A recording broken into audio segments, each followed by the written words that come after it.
Champions trophy 2025માં group સ્ટેજની સૌથી મોટી મેચ આજે ભારત અને પાકિસ્તાન વચ્ચે રમાશે।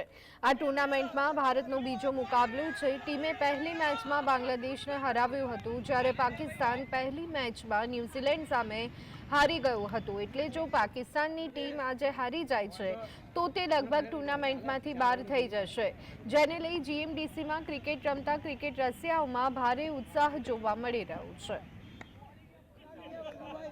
भारत पाकिस्तानी मैच में ऑलरेडी 13 मैच रमाई है। 13 में 10 इंडिया जीत्યું છે, 3 मैच હાર્યું છે। દુબઈમાં રમવાની આ મેચ, તેમાં 10 માં બધી મેચ દુબઈમાં બે મેચ જે રમાઈ છે બંને ઇન્ડિયા જીત્યું છે। તો આ વખતે બી ઇન્ડિયા જ જીતશે। આજે બહુ ઉત્સાહમાં છીએ, બરાબર। ભારત પાકિસ્તાનની મેચ ઘણા વર્ષો પછી જોવા મળે છે, એના માટે આજે ઉત્સાહમાં છે। લોકો પ્રત્યે પણ ઉત્સાહજનક વાતાવરણ છે આજે। ઇન્ડિયા જીતે એની ખૂબ અપેક્ષા છે અમને કે ભાઈ ઇન્ડિયા આજે વિન થાય। આજે મોહમ્મદ શમીની બોલિંગ જોવાની મજા આવશે, કારણ કે પાકિસ્તાન જેવું છે અને ઇન્ડિયા પાકિસ્તાન છે એટલે રમખમ રહેવાની દુબઈમાં મેચ છે, તો ઇન્ડિયા વિન થવું જોઈએ। આપણે એક જ ઉત્સવ છે કે પાકિસ્તાન સામે તો ઇન્ડિયા જ વિન થવું જોઈએ, બાકી તો બીજા થાય ના થાય, ઇન્ડિયા વિન થવું જોઈએ।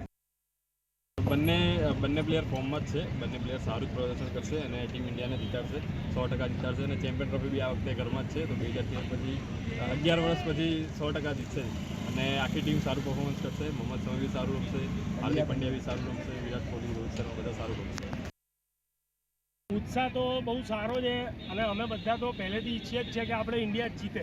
ઇન્ડિયા પાકિસ્તાનની મેચમાં તો રાઇવલરી કેવી હોય એ બધાને ખબર જ છે। ઇન્ડિયામાં આપણે વિરાટ કોહલીને સૌથી વધારે પસંદ કરીએ છીએ।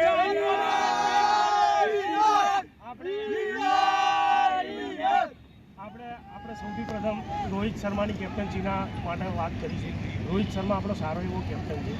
રોહિત શર્માને લીધે આપણે આગળ T20 વર્લ્ડ કપે જીત્યા, એમાં પાકિસ્તાન સામે આવી હતી, એમાં આપણે બુમરાહ હતા, એમાં આપણે 120 રન આપણે એમને આપ્યા હતા।